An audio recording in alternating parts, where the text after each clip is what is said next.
आप सभी का स्काईलाइन एजुकेशन में, और हम सीखेंगे यहाँ पे आज केमिकल बैलेंस इक्वेशन कैसे करें। ठीक है, तो इसके लिए रूल्स लिख लो। पहला रूल कि सबसे पहले मेटल को बैलेंस करना। किसको? मेटल को बैलेंस करना। सबसे पहले किसको बैलेंस करना है? मेटल को। जैसे आयरन, कॉपर, फिर से क्या लिथियम, उसके बाद क्या हाइड्रोजन, हीलियम, लिथियम और बेरिलियम। ठीक है, एल्युमिनियम, मैग्नीशियम, कैल्शियम, पोटेशियम और भी बहुत सारा है। ठीक है, तो इनको सबसे पहले क्या करना है, जो सबसे पहले जो भी देख लेना, पीरियोडिक टेबल देख लेना, पूरा अच्छे से याद रखना है, चैप्टर 5 में है। ठीक है, तो सबसे पहले किसको मेटल करेंगे बैलेंस इक्वेशन में? सबसे पहले मेटल को, उसके बाद आता है नॉन मेटल। ठीक है, उसके बाद नॉन मेटल को करेंगे। अब नॉन मेटल में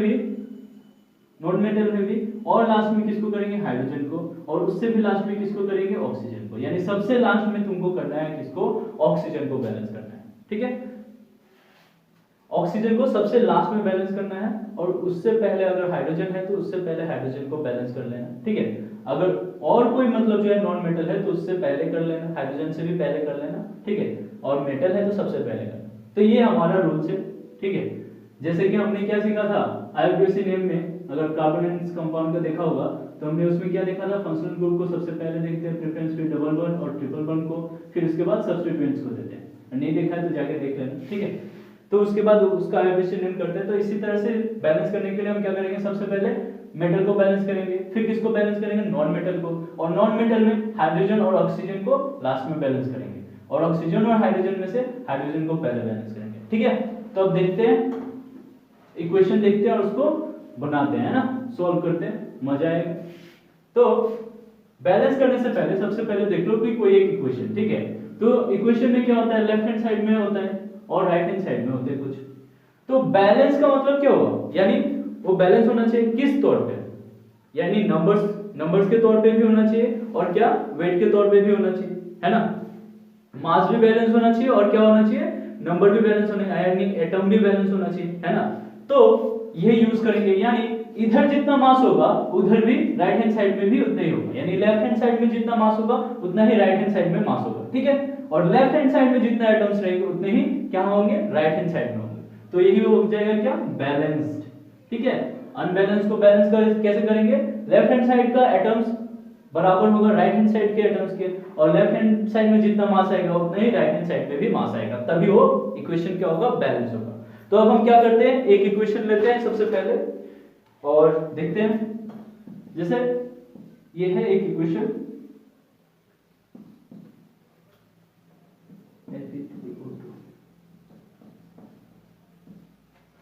तो ये हमारे पास मतलब जो केमिकल इक्वेशंस है जो अनबैलेंस है। ठीक है, और इसको हमको क्या करना है? बैलेंस करना है। तो देखो ये एरो दिखा रहा है, यानी ये रिएक्टेंट है, और ये रिएक्टेंट जो है रिएक्ट हुआ, उसके बाद क्या मिला हमको? प्रोडक्ट मिला। प्रोडक्ट क्या मिला? फेरस ऑक्साइड मिला और सल्फर डाइऑक्साइड मिला। ठीक है, और ये फेरस सल्फाइड है। ठीक है, तो ये आयरन है ना। आयरन क्या है? मेटल है। तो सबसे पहले किसको करेंगे? मेटल को बैलेंस करेंगे, है ना। सबसे पहले लिखो 3 कॉलम होना चाहिए हमारे पास, जिसमें फर्स्ट में एलिमेंट हो, दूसरे में लेफ्ट हैंड साइड में कितने एटम्स है, और तीसरे में राइट हैंड साइड में कितने एटम्स है। ठीक है, तो सबसे पहले किसको लिखना है? मेटल्स को। मेटल में क्या है? आयरन है। उसके बाद देखो इन दोनों में से किसको लिखेंगे? तो उसके बाद मेटल के बाद क्या था? Non metal. नॉन मेटल में कौन? ऑक्सीजन और हाइड्रोजन को छोड़ के जो है, तो ऑक्सीजन हाइड्रोजन को छोड़ के कौन है? सल्फर है। सल्फर को लिख दी। अब हाइड्रोजन ऑक्सीजन में से कौन बचा है? ऑक्सीजन बचा है, हाइड्रोजन तो है नहीं, तो यहाँ पे हो गया ऑक्सीजन। ठीक है, प्रेफरेंस के अनुसार। ठीक है, बैठ गए। अब क्या करें? अब हम LHS यानी लेफ्ट हैंड साइड, ये है, ये कॉलम है, मतलब ये रो है ना, रो के इस साइड क्या है? RHS, और रो के इधर क्या है? Left hand side. ठीक है, और उधर क्या है? राइट हैंड साइड, है ना। ये यहाँ पे रिएक्शन हुआ है, उसके बाद इधर क्या है? राइट हैंड साइड, यहाँ पे क्या है? Left hand side. तो लेफ्ट हैंड साइड में गिन लेते हैं कितने हैं। आयरन कितना है यहाँ पे? 1। सल्फर कितना है? 2। और ऑक्सीजन कितना है? 2। अब राइट हैंड साइड में चले। राइट हैंड साइड में आयरन कितना है? 2। ठीक है, तो आयरन 2 है, और इधर कितना है? 1 है। तो सबसे पहले बैलेंस कर दे इसको। तो क्या करें, अब बताओ 2 है, एक को 2 करना है तो क्या करें, 2 से मल्टीप्लाई कर दे और क्या करना है, तो बैलेंस हो गया। तो कहां कहां मल्टीप्लाई किए हैं, तो लेफ्ट हैंड साइड में, तो लेफ्ट हैंड साइड में लगा दो। ठीक है, अब किसको करना है, सल्फर को।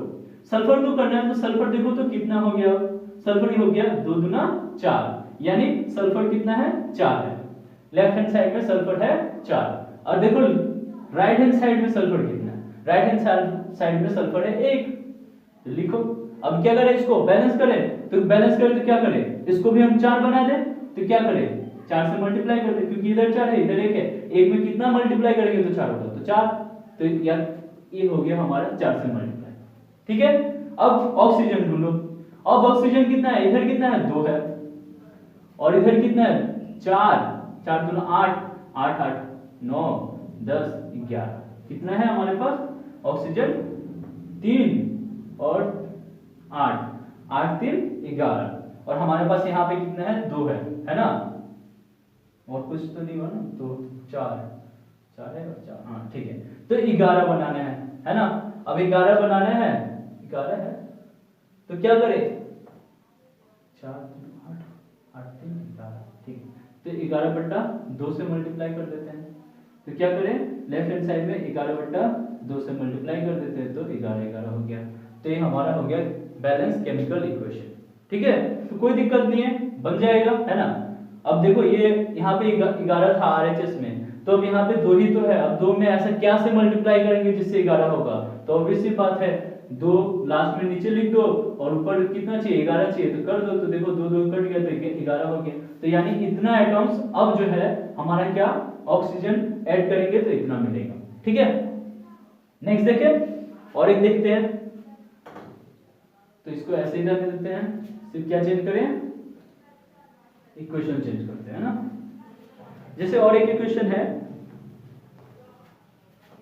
Al2O3 प्लस HCl, ये रिएक्ट हो रहा है तो बन रहा है AlCl3 प्लस H2O।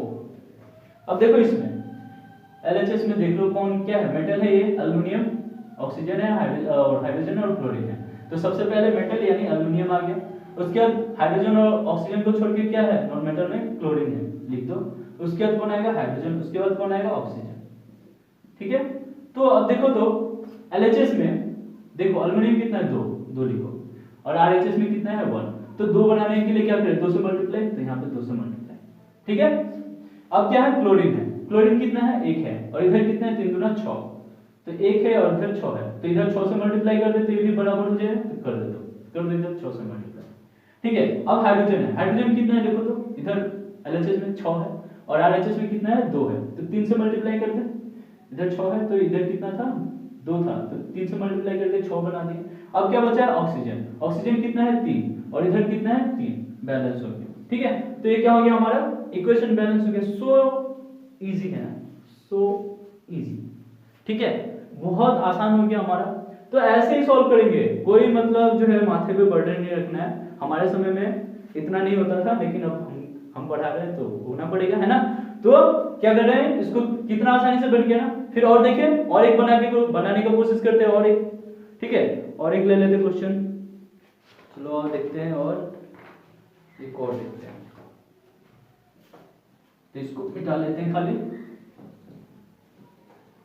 क्वेश्चन देखते हैं क्या है क्वेश्चन। कॉपर ऑक्साइड है NH3 अमोनिया से रिएक्ट किया तो copper oxide plus nitrogen plus oxygen बोला, सॉरी वाटर है। अब देखो ये रिएक्टेंट है 2, इन्होंने क्या किया रिएक्शन किया तो उसके बाद ये बना है। ठीक है, तो अब देखते हैं क्या हो गया। कॉपर यहाँ पे LHS में देखो क्या क्या है, सबसे पहले मेटल कॉपर है, उसके बाद नॉन मेटल में क्या है, ये तीनों नॉन मेटल है, तो पहले लेंगे नाइट्रोजन, उसके बाद हाइड्रोजन, उसके बाद ऑक्सीजन। LHS में देखो नंबर कितना है एटम्स का 1, RHS में भी 1 है, ठीक है बैलेंस है। नाइट्रोजन कितना है 1 है और उधर 2 है, इधर 1 है इधर 2 है, तो क्या करें 2 से मल्टीप्लाई कर देते हैं। ठीक है, खत्म काम। हाइड्रोजन कितना है 6 है और उधर कितना है 2 है, इधर 6 है और उधर 2 है, तो 3 से मल्टीप्लाई करके इसका भी काम खत्म कर देते हैं। अब ऑक्सीजन, ऑक्सीजन कितना है 1 है और उधर कितना है 1 है, तो हो गया बैलेंस, तो कोई दिक्कत नहीं हुआ। ठीक है, क्यों कोई दिक्कत नहीं हुआ, मतलब जो है हमारा सारा आसानी से बैलेंस हो गया, तो दिक्कत नहीं होगा। ठीक है, बस क्या करना है, विश्वास करना है और आसानी से बनाना है। ठीक है, तो लाइक और सब्सक्राइब करो, और कार्बन और इस कंपाउंड का भी जाके देखो वीडियो, वो भी बहुत अच्छा बना है, और आगे का टॉपिक का भी इससे तो कंप्लीट करेंगे हम पूरा। ठीक है, चलो stay tuned in skyline education, keep learning, all the best.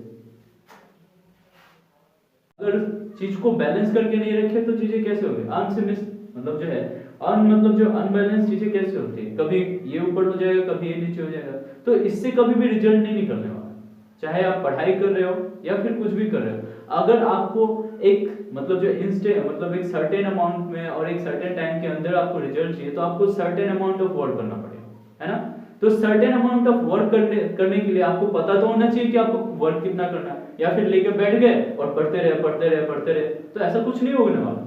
तो फिर आपको पता चला कि आप वो चीज ज्यादा पढ़ रहे हो जो चीज पूछने वाला नहीं है, और वो चीज नहीं पढ़ रहे हो जो पूछने वाला है। तो आप पढ़ तो रहे हो, लेकिन आप एग्जाम के पॉइंट ऑफ व्यू से नहीं पढ़ते, एग्जाम में क्रैक नहीं कर पाए, एग्जाम में अच्छे मार्क्स नहीं ला पाए।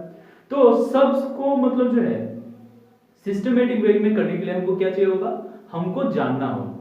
ठीक है, तो फर्स्ट स्टेप क्या है, किसी भी चीज को सीखने के लिए जानना जरूरी है, और उस जानने का इच्छा शक्ति आना जरूरी है। यानी फॉर नोइंग एनीथिंग और एवरीथिंग इन दिस वर्ल्ड और इन यूनिवर्स में, कुछ भी जानने के लिए हमारे अंदर सबसे पहले क्या होना चाहिए, इच्छा शक्ति होना चाहिए।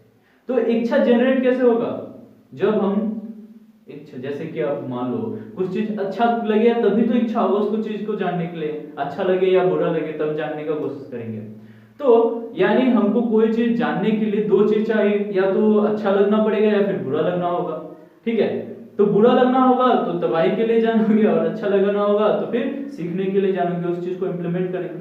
तो एक माइंड में बैठा लो, अच्छा लगने वाला चीज ज्यादा मतलब जानने का कोशिश करता है लोग। ठीक है, तो जो है कि अब जैसे उसको खराब चीज भी अच्छा लग सकता है, तो वो ज्यादा उस चीज के बारे में जानने का कोशिश करेगा। किसी को अच्छा चीज अच्छा लग रहा है तो उस चीज के बारे में ज्यादा जानने की कोशिश करेगा। ठीक है, तो हम और हमारे जो साइंटिस्ट है, ठीक है, वो यही क्या कोशिश करते रहते हैं कि हम बेहतर से बेहतर बनते जाए, है ना। तो बेहतर बनने के लिए क्या जरूरी है, बेहतर बनने के लिए जरूरी है बेहतर काम होना। अब ऐसा तो नहीं कि सर्टेन कुछ किया हो गया, एक्सपेरिमेंट में जो इनिशियल स्टेज में जो बोलते हैं कि अब जैसे अल्बर्ट आइंस्टाइन का बोला गया कि वो इतना सारा एक्सपेरिमेंट जो है फेल हो गया उनका। ठीक है, लेकिन किसी ने ये नहीं कहा, ठीक है, किसी ने ये नहीं कहा कि इतना जो एक्सपेरिमेंट करने का उनके पास जो हौसला हिम्मत है कहां से है, क्यूरियोसिटी के अंदर, जो उनके अंदर एक जानने का इच्छा था, क्यूरियस थे कि जलेगा, वही जलाया। नहीं तो दो तीन बार कुछ होने से तो आदमी क्या होप छोड़ देता है कि भैया अब हमसे ना हो पाएगा, है ना। तो ये जो छोड़ देता है, और वो कहां, अल्बर्ट आइंस्टाइन, उनका माइंड स्टैंडर्ड कैसा है, गरीब घर के बच्चे हैं, उसके बावजूद वो कर पा रहे, तो हम क्यों नहीं कर पाएंगे। तो क्या है कि सारे प्रोसेस जो भी है हमारा, वो कैसा है कि कभी अप्स कभी डाउन्स होने वाला है। ठीक है, तो स्टडी में भी वैसा होता है, हमारा जो लूप होता है कभी अप कभी डाउन होते रहता है। तो हमें इस पे ध्यान नहीं देना है, अप्स डाउन पे ध्यान नहीं देना ज्यादा, हमें बस अपने कर्म पे ध्यान देना है। यानी हमें जितना हो सके उतना हमको मेंटेन करना है कि ग्राफ हमेशा कैसा रहे, कांस्टेंट रहने का कोशिश करे, या फिर अप, कांस्टेंट हो या फिर अप हो। और अप भी कैसे होगा, डायरेक्ट नहीं अप हो सकता ना, धीरे धीरे करके अप करो। ठीक है, यानी एक दिन में सब कुछ करने का कोशिश नहीं करना है, धीरे धीरे करके अप करना है। ठीक है, तो धीरे धीरे करके अप करोगे तो क्या हो जाएगा, आपको एडजस्ट करने में प्रॉब्लम नहीं होगा। नहीं तो क्या होगा, एक ही बार में ऊपर उठे तो पता चला कुछ दिन के बाद गिर गए, है ना। तो धीरे धीरे अप करोगे, तो क्या हो जाएगा कि चीजें आपके बस में होने लगेंगी। यानी आप जो चीज कर रहे हो वो चीज आप जान के कर रहे हो, तो आप उस चीज को एडजस्ट करके रख पाओगे।